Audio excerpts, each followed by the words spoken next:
family so important to have in your heart? Oh, I guess we're supposed to say our names, huh? Oh yeah, I forgot that part. Desiree, Barnett, and Emily Price. okay, great. So, so that was the first question. The Doctrine of Wilbur's heart, I believe, was in the movie.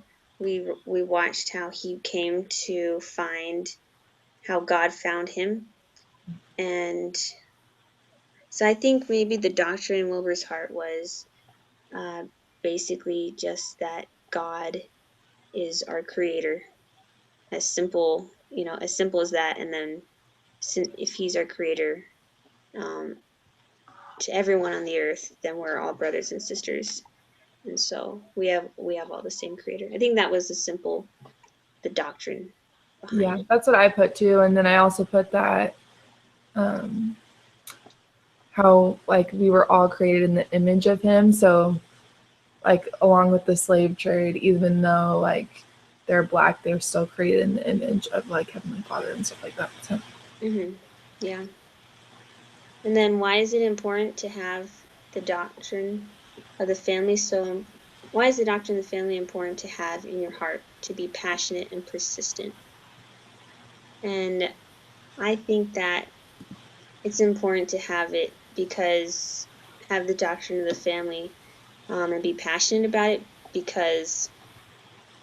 um, because I think it's a very encompassing doctrine. It encompasses the reasoning behind why we have an atonement, or why it's necessary to have an atonement, to overcome sin, so we can be, the end goal is to be with our families forever, right? And that's yeah, the goal of the atonement. And so I think that's what's going to happen in anyway. yeah. And then I also put that just because. Sorry, I'm just trying to read it. Mm. With that, like the passion or having it within your heart, it doesn't really motivate you to do anything about it or take action. So by like having that, it made him like willing to like push forward and take action and stuff. Yeah. And then how did Wilbur employ a theoretical approach to become a more effective advocate and identify one thing in each system and be specific? So the Bronfenbrenner approach, Mm-hmm. um, and that was, we got the micro, macro exosystems. Um, well, I think he used one of the systems was the religion, or Yeah. macro, maybe. I'm not sure, but the religion part of it, and he used the community when he brought the ship with a bunch of people on it, and then they got him to come next to the slave ship, and Yeah. he was like, smell that, so he got the community involved, and so I think also like when he joined forces with his friend William, like the guy that became the prime minister or whatever, when he decided to like be on the team, um, that was part of like the exo system. right, that's a big one, definitely. But yeah, mine for the other ones are basically the same. Like his values, like he like at some point he was asking God for guidance about whether or not he should like join politics, and went and saw that priest guy that had was the captain of slave trades and stuff like that of the Mhm. ships. And then also like he opened up his home to a lot of like people that served in the community, so that could have been like microsystem too. Oh yeah, that's a good one. I like that. Okay, so the next, how did Wilbur and his fellow advocates do and share their research, and what evidence did they provide to persuade those opposing or those on the fence? Um, I put that. So they did a lot of research. They like divided and conquered. So they had someone actually go to like Haiti or something like that to see how the slaves were traded in Africa. And then they like made like this replica box of what the slaves traveled in so that they could use it when they gave speeches as like a visual aid. And let's see, they They gave petition after petitions, many speeches. They had a slave that was actually in their like little group that wrote a book about his experiences to spread the word. And then they like took the people to the ships to actually show them. So they played a lot like on their emotions. They also brought the list of like what was it, 300,000 signatures or something like that Yeah, into the into Congress or Parliament or whatever they call it, and so that was the evidence that slaves do not agree, or the people in Africa did not agree with the slaves trade. Also, perfect. hmm and then how does the film portray the importance of working together as a group? And what has family advocacy group work taught you? Um, I put that like there was a time where like when he was sharing the story with that girl that he ended up marrying about how they for like so many years they worked together on trying to get this passed, but they kept like nothing kept worked. So a lot of people just ended up like leaving, and that James guy that went to Jamaica or Haiti or whatever stopped writing letters to tell them like what was going on. And so like without the function of the whole group, it kind of just fell through the cracks and they didn't do anything about it. And so I think the importance of working together is that they each brought something different towards like a common purpose. yeah. Uh, and when they did get back together, the guy that's been doing a lot of traveling, he came back and he said, "I've been reading stuff for law," and he had this, brilliant idea that they all had to work together as a group to implement.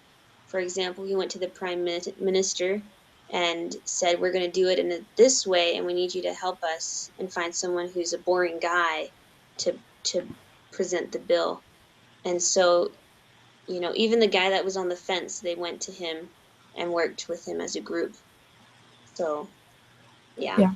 it's I think also just the importance of group work that I've learned is that it's kind of like a support system, just because there's a lot of people that don't necessarily believe like the same things that we believe. So like having that support system like they did in the movie, that they all were like going towards a common person, even though like purpose, even though everyone else was against yeah. them.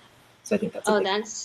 that's neat because if you ever watched the movie Arrow or the show Arrow, have you ever watched that? No, I haven't. I heard of it though. Oh, well, he starts off as a lone guy and then over time he builds this big group, this big team, and everyone's in on the cause, right? And so, anyway, it's just I think of loners and I think of how they always somehow come together and fight, Yeah. you know, because it's hard to be alone in a cause. So, let's see, let's go on. What parallels do you see between Wilbur and Captain Moroni in 46? And what's a Christian and professional family advocate? How did Wilbur exemplify that? How can you be effective and Christ-like against such loud and often degrading noises? So the biggest parallel I saw was that he was persistent, just like Captain Moroni was. Like he never really gave up, even though people didn't really listen to him or hear him or anything. And I think just like being passionate but not being overbearing is a way that you can be Christ-like when Mm, there's people like yelling at you. And I think just again being persistent, like just don't give up. right. I noticed, well, Captain never wanted to split uh split forces. He wanted to support the, God and the kingdom, I guess. And so Wilbur never wanted to like do a rebellion or anything. He wanted to support the king and support God. And in those efforts, I saw that. And it's really hard to be effective, I think, against the loud noises.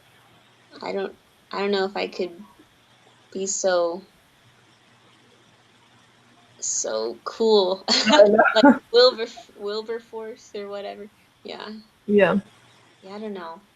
Like what you said, just be persistent, I suppose. And um, I think the biggest thing is just to have evidence and research to back you up, because that's Yeah. a big thing that I found when I speak with people is no matter how often, how loud their voice is, it doesn't, like, truth trumps loud voices, Right. obnoxious voice. So, Yeah. but yeah. So Marcia Barlow spoke on a persuasive speaking and writing. Did Wilbur and others exemplify any of Marcia's ideas?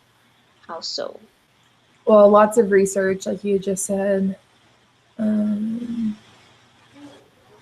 Creating images to the people you're speaking with, giving personal stories.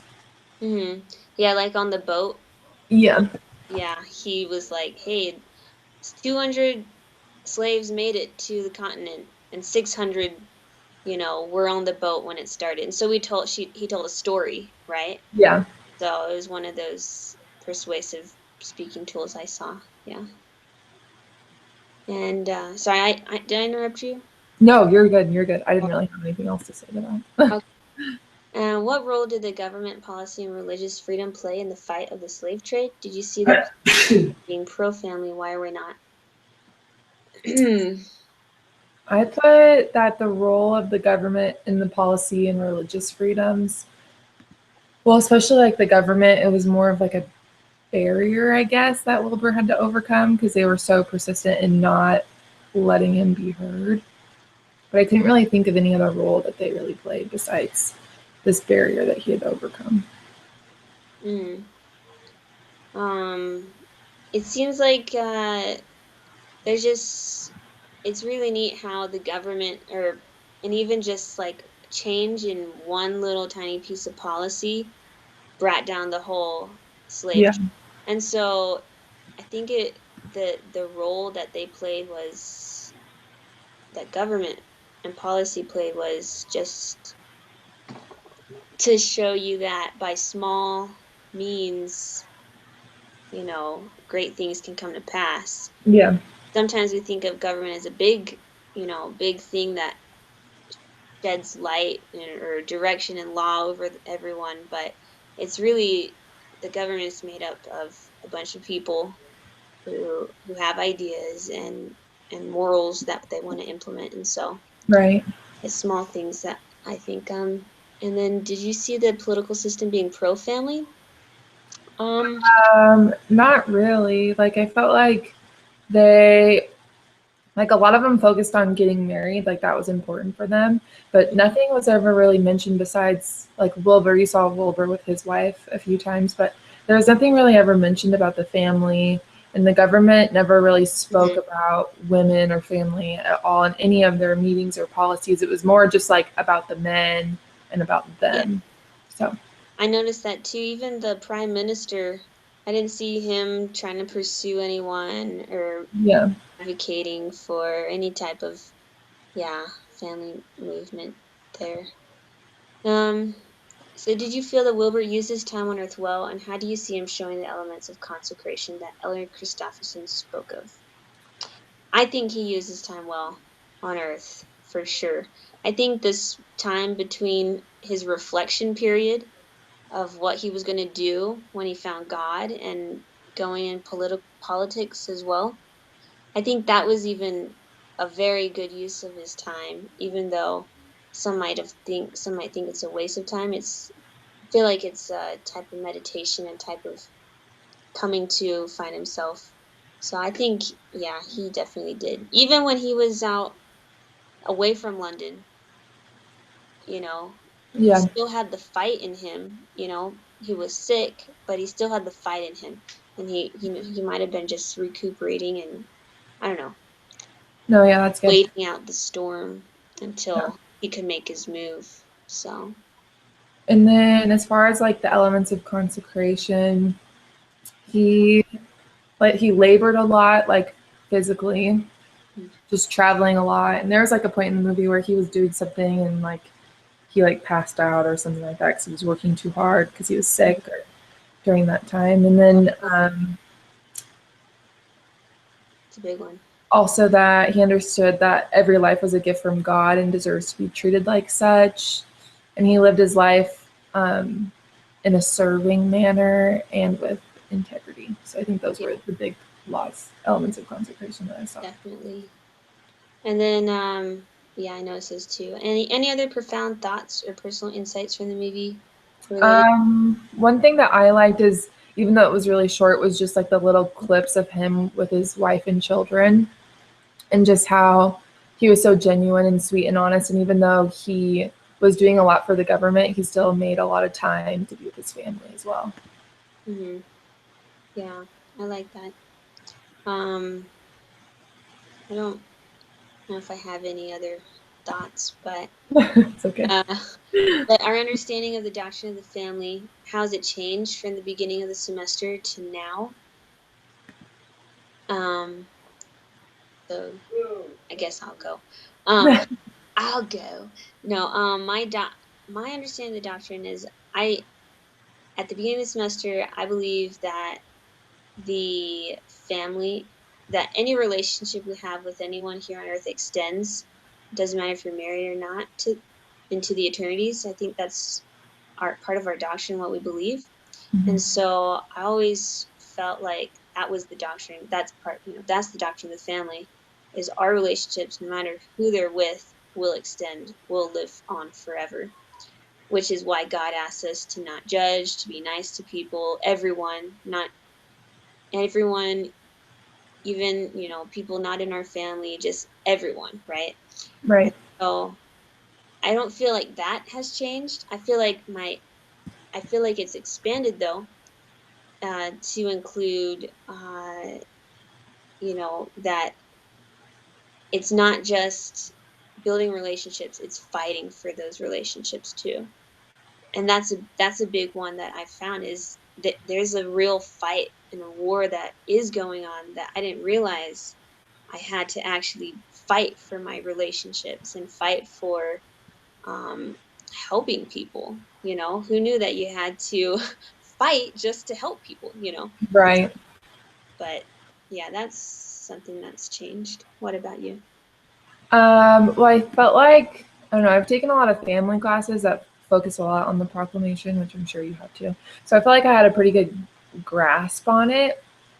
And I think the biggest improvement that I made is just the fact that I'm more knowledgeable. I don't know, that I understand just a little bit more, but that I'm also able to, like, I'm not afraid to advocate for it. Like, I'm usually one that, like, kind of sits in the background and I don't really say very much.